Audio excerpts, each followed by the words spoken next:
या छोट्याशा गावामध्ये एक अद्भुत अशी लीला त्या ठिकाणी घडली. या पंजाबातल्या छेलीखेडे गावामध्ये 10-12 वर्षाचा एक लहान मुलगा, ज्याचं नाव विजय सिंग होतं. हा मुलगा छोट्याशा गावात आई वडिलांसोबत राहायचा. पण मात्र त्या मुलाचा स्वभाव थोडा आगळा वेगळा, त्यामुळे त्याचं फारसं कुठल्या इतर मुलांसोबत जमत नसायचं. तो मुलगा त्या गावाच्या मध्यभागी असणाऱ्या वडाच्या झाडाखाली गणपतीच्या मंदिराच्या प्रांगणामध्ये एकटाच रोज खेळत असायचा. असं अनेक वर्ष चालत राहिलं आणि बरोबर चैत्र शुद्ध द्वितीयेला त्या मुलाच्या मनामध्ये एक भाव प्रगटला आणि एक भाव तथा बालहट्ट त्याने देवाशी भांडण करून त्या ठिकाणी मांडलं. गणपती सोबत त्या लहान लेकराचं बालहट्ट, साकडं, मागणं, अनेक प्रकारचे शब्दप्रयोग आपल्याला करता येतील, त्याप्रमाणे एक छोटस भक्त आणि भगवंत यामध्ये त्या ठिकाणचं एक गोड भांडण झालं. या मुलाने त्या गणपतीला सांगितलं की देवा, माझ्या सोबत कुठलाही मुलगा खेळायला या ठिकाणी येत नाही, कमीत कमी तू तरी माझ्या सोबत खेळायला ये. असं म्हटल्यानंतर अगदी निळ निरभ्र असणार आकाश काळ्या कुट्ट ढगांनी वेढलं गेलं. सोसाट्याचा वारा सुरू झाला. झाडांची पानगळ, खूप मोठं त्या ठिकाणी वादळ अचानक निर्माण झालं. आकाशामध्ये विजांचा कडकडाट सुरू झाला आणि जणू काही भूकंप व्हावा अशी परिस्थिती त्या ठिकाणी निर्माण झाली. आणि बरोबर हजारो वर्षापूर्वी त्या झाडाच्या खाली या काळ्या आईला, भूमातेला तडा गेला आणि त्या भूगर्भातनं 8 वर्षाची बालमूर्ती प्रगटली. ते म्हणजे आपले श्री स्वामी समर्थ महाराज होय. सज्जनो, 8 वर्षाची बालमूर्ती, जिला आपण अयोनिज ब्रह्मपरायण म्हणतो, कारण ते कुठल्याही स्त्री पुरुषाच्या पोटी जन्माला आले नाही. केवळ त्या लेकराचा हट्ट पुरवण्याकरता दत्त महाराजांना या बाल रूपामध्ये त्या ठिकाणी अवतार घ्यावा लागला. त्या मुलासोबत ते खेळले आणि मग पुढे त्यांनी चीन, मलेशिया, सिंगापूर आणि संपूर्ण भारताची पदभ्रमंती केली. ही पदभ्रमंती होत असताना त्या पंजाबमध्ये कोणीही स्वामींना श्री स्वामी समर्थ म्हटलं नाही. त्या ठिकाणी या बालमूर्तीतल्या देवाला, भगवंताला, ब्रह्मांड नायकाला पंजाबी भाविक कडक बाबा या नावाने संबोधायला लागले. पंजाब करता करता महाराज जेव्हा दक्षिण भारतात आले, तिथे चंचल भारती नाव मिळालं. पुढे महाराज उत्तर भारतात आले, विमल भारती नाव मिळालं. आणि बरोबर इसवी सन 1818 मध्ये ही भारताची पदभ्रमंती करता करता स्वामी महाराज महाराष्ट्रातल्या कोकणामध्ये आले. कोकणातलं गाव वेंगुर्ला, या वेंगुर्ल्यामध्ये आपल्या मराठी भाषिकांनी तथा भक्तांनी स्वामींना नाव दिलं श्री स्वामी समर्थ. सज्जनो, इथून श्री स्वामी समर्थ या नाव रूपाने स्वामींचं कार्य या महाराष्ट्रामध्ये, भारतामध्ये उदयास आलं. कोकणाचा प्रवास करता करता महाराज सोलापूरमध्ये आले आणि सोलापूरमध्ये बेगमपूर, पंढरपूर, मंगळवेढा अनेक तीर्थक्षेत्रांना भेट देता देता स्वामी 1856 साली प्रज्ञापुरी ह्या गावात आले. प्रज्ञापुरी याचा अर्थ अंधार नगरी, जिथे खाणारे पिणारे रोगी भोगी दारिद्र्यग्रस्त अडाणी लोक राहायचे. अशा लोकांना तमसो मा ज्योतिर्गमयम, अंधारातनं प्रकाशाकडे नेण्याचं काम, अज्ञानातनं ज्ञानाकडे नेण्याचं काम 22 वर्ष स्वामींनी केलं आणि त्या गावाचं नाव बदललं, नामांतर झालं. मग आपण म्हणायला लागलो अक्कलकोट. सज्जनो, 1878 पर्यंत या 22 वर्षाच्या कालखंडात अक्कलकोटात स्वामींनी काम केलं. आणि ह्याच काळामध्ये शिर्डीचे साईबाबा असो, शेगावचे गजानन महाराज असो, टेंबे स्वामी असो, गुलाब बाबा असो, जंगली महाराज असो, किती नावं घ्यावी, शंकर बाबा असो, अनेक शिष्य महाराजांनी त्या काळामध्ये घडवले आणि त्यांना सांगितलं तुम्ही त्या त्या दिशेला जा आणि भगवंताची आराधना करून भक्तांना दुःखमुक्त करा. सज्जनो, असा हा 1878 पर्यंतचा स्वामी महाराजांचा आध्यात्मिक इतिहास आहे. यावर खूप बोलण्यासारखं आहे, पण वेळेअभावी सगळ्या गोष्टी सविस्तर बोलणं या ठिकाणी शक्य नाही. पण मात्र एकच आपल्याला सांगू इच्छितो की स्वामींविषयी बोलताना असं बोलता येतं, जिथे सगळे असमर्थ, जिथे सगळे असमर्थ तिथे फक्त श्री स्वामी समर्थ. सज्जनो, अशा समर्थांचा आज प्रगट दिन आहे. पण मात्र हे ईश्वरीय अवतार या भूतलावरती का प्रगट होतात? मानवाला अनेक वेळा प्रश्न पडतो, देव का जन्म घेतो, जन्माला येऊन देव काय काम करतो? असा साधा सुद्धा सवाल प्रत्येकाच्या मनामध्ये निर्माण होत असतो. आणि त्याचं उत्तर भगवान कृष्णाने गीतेमध्ये श्लोकातनं सांगितलं, परित्राणाय साधूनां विनाशाय च दुष्कृता धर्म संस्थापनार्थाय संभवामी युगे युगे. याचा अर्थ काय? धर्म स्थापना करणे, युगायुगी अवतार घेणे, नाना विविध वेश नटणे जगतपतींचे कर्तव्य. सज्जनो, धर्मग्लानी रोखण्याकरता, संत सज्जन गो ब्राह्मण यांचं रक्षण करण्याकरता देवाला या भूतलावरती माणसाच्या रूपामध्ये वेळोवेळी अवतार घ्यावा लागतो. आणि हा अवतार घेतल्यानंतर, धर्मग्लानी रोखल्यानंतर त्या ईश्वराला धर्माचं संस्थापक म्हणून सुद्धा जबाबदारी घ्यावी लागते. याकरता स्वामी महाराजांनी जवळपास 729 वर्ष या देहबोली भाषेतनं अवतारातनं काम केलं. जो जो भेटेल त्याचे दुःख मुक्त करणं, जो जो भेटेल त्याचे ज्ञानी बनवणं आणि जो जो भेटेल त्याचे सुखी बनवणं, हे स्वामी महाराजांनी त्यांच्या उभ्या आयुष्यामध्ये अवतार कार्यात काम केलेले. सज्जनो, तेच कार्य पुढे सद्गुरु पिठले महाराजांच्या रूपामध्ये आलं, ज्यांनी आपल्या आयुष्यातली 70 वर्ष तपश्चर्येमध्ये खर्च केली. आणि त्याच तपोनिधीच्या तपश्चर्येतनं एकमेव शिष्य घडले ते म्हणजे सद्गुरु मोरेदादा. आणि सद्गुरु मोरेदादांनी शेती प्रपंच सांभाळून या गुरु प्रणीत मार्गाची धुरा 40 वर्ष सांभाळली.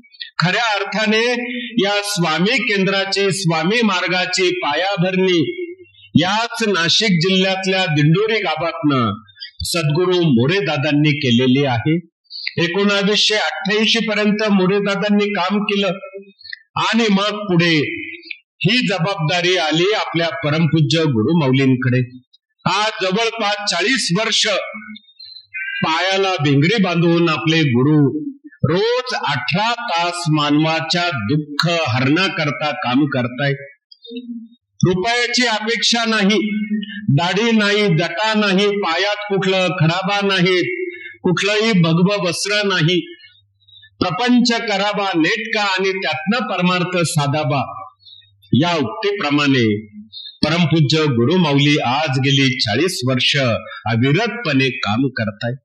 आणि हे काम करता करता तुम्हा सगळ्या सेवेकरांना सांगतो की आज या सेवा मार्गाचं कार्य महाराष्ट्राच्या 36 जिल्ह्यांपुरतं मर्यादित न राहता आज ते परराज्य आणि परदेशामध्ये जाऊन पोहोचलं. एकूण 8,000पेक्षा अधिक गुरुप्रणीत सेवा केंद्र आणि 15 कोटीपेक्षा अधिक स्वामी सेवेकरी या स्वामी मार्गाला जोडले गेलेले. सज्जनो, एवढा मोठा हा विशाल वटवृक्ष आणि हा वटवृक्ष वाढताना या मार्गाने काही आचारसंहिता घालून दिली, काही नियम आपल्याला दिले. मग ते नियम कुठले? कुठल्याही प्रकारचा भेदभाव करायचा नाही. गरीब आहे की श्रीमंत आहे, स्त्री आहे की पुरुष आहे, आबाल आहे की वृद्ध आहे, कोण कुठली बोली भाषा बोलतो, कोण कुठल्या देशातला, राज्यातला, तालुका आणि जिल्ह्यातला आहे याचा मागाबा घ्यायचा नाही. कोण कुठल्या जाती पंथाचा आहे, धर्माचा आहे याची विचारपूस करायची नाही. समसकला पाहू. खरं तर ही स्वामींची विचारधारा आहे आणि म्हणून देशातून विदेशापर्यंत पोहोचलेलं हे कार्य. त्याच्या पलीकडे मोठ्या संख्येने माता भगिनी इथे उपस्थित आहे. तुम्हाला सांगतो, राज्यकर्त्यांनी तुम्हाला 33 वरून 50% आरक्षण दिलं, पण या स्वामी मार्गाने 100% आरक्षण आणि संरक्षण तुम्हाला दिलेलं आहे. आणि हे स्वामी कार्य हे पूर्णतः अध्यात्माला वैज्ञानिक पाया या अनुषंगाने पसरलेलं किंवा वाढलेलं आहे. इथे कुठेही बुवाबाजी, बंपकगिरी, चमत्कार, जादूटोना या कुठल्याही अंधश्रद्धेला हा मार्ग खत पाणी घालत नाही, विचारधारेला मानत नाही, कुणी मानायचं नाही. सज्जनो, म्हणूनच गुरु माऊली नेहमी सांगतात, मनुष्य ही एकच जात आहे आणि मानवता हा सर्वात श्रेष्ठ धर्म आहे. या अनुषंगाने मानवता धर्म डोळ्यासमोर ठेवणं, दुसऱ्याचं दुःख माझं दुःख आहे या अनुषंगाने त्याला ग्राम अभियानातल्या 18 विभागातनं कसं ज्ञानयुक्त दुःखमुक्त करता येईल हा प्रयत्न करणे. आणि हे कार्य पूर्णतः विनामूल्य आहे. इथेही थोड्या वेळाने कोणाच्या जीवनामध्ये अडीअडचणी असतील त्याच्यावरती प्रश्नोत्तरातनं विनामूल्य मार्गदर्शन. आपलं घर वास्तुशास्त्राप्रमाणे कसं असावं, कुठल्याही प्रकारची तोडफोड न करता स्वतः अगदी अल्प खर्चामध्ये आपलं घर शास्त्रानुसार करू शकतात, यावर विनामूल्य मार्गदर्शन त्या वास्तुशास्त्र विभागातनं होतंय. प्रत्येकाने रोज नित्य सेवा केली पाहिजे. 11 माळा श्री स्वामी समर्थ जप करणं, क्रमशः 3 अध्याय स्वामी चरित्राचे वाचणं, घरामध्ये पंचमहायज्ञ करणं आणि जवळच्या कुठल्याही केंद्रामध्ये कुठल्याही आरतीला हजेरी लावणं. या 3-4 प्रकारच्या सोप्या सेवा बिना खर्चाच्या रोज आपण आपल्या घरामध्ये करू शकतो, केल्या पाहिजे. त्याला नित्य सेवा म्हणतात. जो करील सेवा त्याला मिळेल मेवा. देव काही फुकट कुणाला द्यायला बसलेला नाही. कमीत कमी देवाचं मागणं आपल्याकडनं आहे. सत्कर्म सत्कृत्य करा, निर्व्यसनी शाकाहारी राहा आणि स्वामींची उपासना करा. एवढं जरी पथ्य आपण पाळलं तरी जीवनातलं कुठल्याही प्रकारचं संकट असू द्या, कुठल्याही प्रकारचा प्रश्न समस्या असू द्या, स्वामी स्वतः चुटकी सरशी सोडवतात आणि आपल्याला आशीर्वाद देतात. भिवू नकोस, मी तुझ्या पाठीशी आहे म्हणून. म्हणून सज्जनो, ही नित्य सेवा प्रत्येकाने करणं क्रमप्राप्त आहे. हे होतं न होतं आपल्या आरोग्याचा विषय आहे. आपल्या मसाल्याच्या डब्यामध्ये जेवढे काही मसाल्याचे पदार्थ आहेत, वस्तू आहेत, त्या वस्तूंचा वापर आपल्या शारीरिक व्याधींवर घरचे घरी करण्याला इथल्या डॉक्टरांनी, वैद्यांनी किंवा गुरुमाऊलींनी मौखिक मार्गदर्शन केलेले, ते विनामूल्य आहे. मग अगदी त्यामध्ये अनेक लोक येतात, अशक्तपणा आहेत, हिमोग्लोबिन कमी झालं, रक्त कमी झालं, काय करावं? जेवण झाल्यानंतर 2 खाण्याची पानं घ्या, आपण त्याला विड्याची पानं म्हणतो, त्यामध्ये चिमूटभर जिरं घ्या, त्याचा विडा बनवा, त्याला एक लवंग लावा आणि रोज जेवण झाल्यानंतर तो विडा चावून चावून खा. 5 दिवस करा. 6व्या दिवशी आपल्याला असा रिझल्ट मिळतो, हिमोग्लोबिन नॉर्मल, रक्त वाढलेलं, आणि तो व्यक्ती हळूहळू सशक्त झालेला असतो. म्हणून देवाला आपण नैवेद्य दाखवताना विडा का ठेवतो? माणसाने त्या विड्याला, पानांना धूम्रपान केलेलं आहे, लक्षात घ्या. पण मात्र शास्त्र काय सांगतं? नागवेली आणि जिरं एकत्र खाल्लं, रक्त वाढतं, हिमोग्लोबिन वाढतं. आता हे कोण कुणाला सांगेल? फार काही त्याला खर्च नाही. मेडिकल मधनं औषध विकत घेण्या इतपत एवढे रुपये लागत नाही. अशा प्रकारे अनेक वेगवेगळे विषय या कार्यातनं सांगितले जातात. काल आपण आपल्या घरी गुढीपाडवा केला. ओम ब्रह्मध्वजाय नमः. खर तर तो ब्रह्मध्वज आहे. नव मराठी वर्षाचं स्वागत, आरोग्याचं स्वागत, याचं प्रतीक ती गुढी आहे.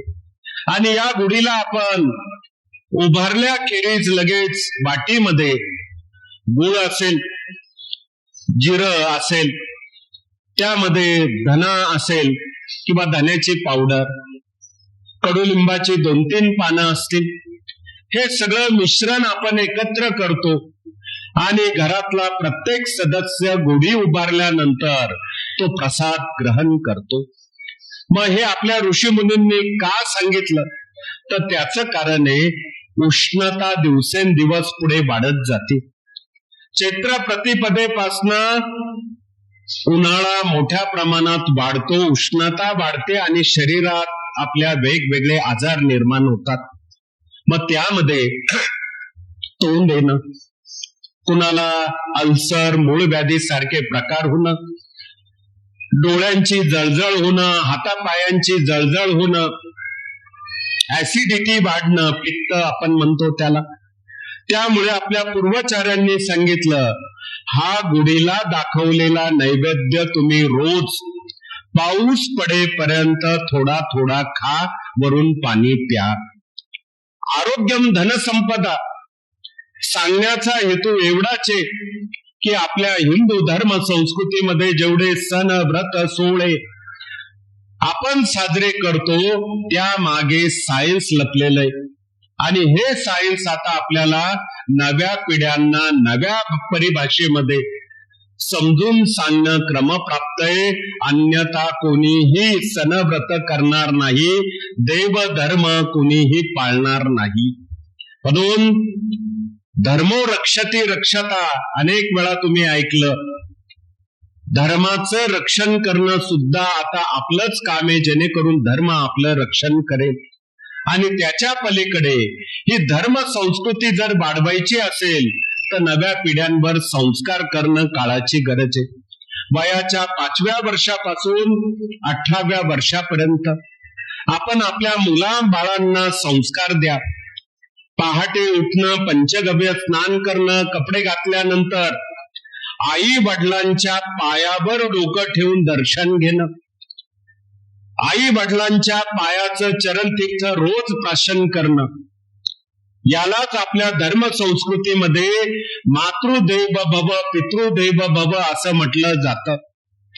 हे राम काळापासून, कृष्ण काळापासून, छत्रपतींच्या काळांपासून अविरतपणे पुढे चालू ठेवायचं आहे. याला बालसंस्कार म्हणतात. आणि हळूहळू आपण आपल्या मुलाबाळांना गणपती, सरस्वती, मारुती, स्वामी यांची उपासना करायला वळण लावा. चांगलं वळण लावणं याला खरं संस्कार असं म्हणतात. आणि म्हणून या कार्यातनं शेती असो, विवाह जमवणं असो, स्वच्छता अभियान असो, किंवा तुम्हाला सांगायला जरूर आवडेल की या त्र्यंबक आदिवासी डोंगराळ भागातली जवळपास 28 गावं आपल्या या गुरुपीठाने दत्तक घेतलेले आहे. आणि रोज डॉक्टर, अँब्युलन्स त्या ठिकाणी जाऊन मोफत रुग्णांची तपासणी केली जाते. मोफत रुग्णांना त्या ठिकाणी औषधं दिली जातात. रुग्णांना मोफत महाप्रसाद जागेवर दिला जातो. सज्जनो, म्हणून आलेल्या भक्तांकरता, आलेल्या सेवेकऱ्यांकरताच इथे प्रसाद नाही, तर जे कोणी गोरगरीब आहे या आदिवासी डोंगराळ भागामध्ये कडेकपारीमध्ये राहतात, ज्यांना 2 टायमाचं अन्न मिळत नाही, अंगावर पुरेसे कपडे नाही, आरोग्याच्या सुविधा मिळत नाही, त्या या स्वामी कार्यातनं देण्याचा अल्पसा प्रयत्न आहे. आणि हे सगळं होता इथून पूर्वेला ईशान्य कोपऱ्यामध्ये सद्गुरू मोरेदादा चॅरिटेबल हॉस्पिटलची निर्मिती सुरू आहे. जसं आज पिठापूर, गाणगापूर, कुरवपूर, नोरसिंहवाडी ही दत्तधाम उभी राहिलीत, त्याच पद्धतीने आता पुढचं आपलं उद्दिष्ट आहे सद्गुरू मोरेदादा आरोग्य धाम. आणि आपल्याला सांगायला निश्चित आवडतं की येणाऱ्या 2027 मध्ये नाशिक त्र्यंबकेश्वरी सिंहस्थ तथा कुंभमेळा आयोजित होणार आहे. आणि या कुंभमेळ्याच्या पार्श्वभूमीवर आपल्याला कुठल्याही परिस्थितीमध्ये ते हॉस्पिटल उभं करून येणाऱ्या गोरगरीब रुग्णांना मोफत माफक सेवा देण्याकरता ते सुरू करायचं आहे. म्हणून अनेक डॉक्टर असतील, अनेक दानशूर असतील, अनेक काही सेवेकरी असतील, त्यांच्या वेळेच्या, धनाच्या, ज्ञानाच्या योगदानातनं आपल्याला रुग्णांची सेवा करण्याला एक खूप मोठी नामी संधी या ठिकाणी प्राप्त होते. सज्जनो, उपक्रम तसे अनेक आहे, किती आपण त्यावर बोललं हा विषय वेळेअभावी पूर्ण करणं शक्य नाही. म्हणून आता वाणीला विराम देण्यापूर्वी या ठिकाणी स्वामी महाराजांची पालखी आहे. हा कार्यक्रम आटोपल्याबरोबर आपण निश्चित पालखीमध्ये सहभागी व्हा, कारण महाराज क्षणोक्षणी आपल्या समस्येचा भार आपल्या खांद्यावर घेत असतात. आणि आता आपल्याला संधी आहे की स्वामींच्या त्या चरणांचा भार आपल्या खांद्यावर जर घेतला तर पदोपदी जी काही शरीराला क्षीणता निर्माण झालेली आहे ती दूर करणं, त्याला प्रदक्षिणा म्हटलं जातं. आणि ती सेवा करण्याला आपल्याला या ठिकाणी संधी मिळते. म्हणून आता हे सत्र आटोपल्याबरोबर आपण पालखीमध्ये सहभागी व्हा. पालखी आटोपल्यानंतर पलीकडे प्रसादालय आहे, अन्नछत्र आहे, त्या ठिकाणी आपल्या सगळ्यांना महाप्रसादाची सुद्धा सोय केलेली आहे. आपण सगळ्यांनी स्वामींचा महाप्रसाद घ्यावा. आणि मग पुढे इथे सेवा असेल, त्या सेवेमध्ये 11 माळा स्वामींचा जप असेल, स्वामी चरित्राचं पूर्ण पारायण असेल. आपण त्या सेवेमध्ये सुद्धा सहभागी होऊ शकतात, आपल्या घरी मार्गस्थ होऊ शकतात. सर्वांना पुनश्च एकदा धन्यवाद. जय हिंद, जय महाराष्ट्र. श्री स्वामी समर्थ.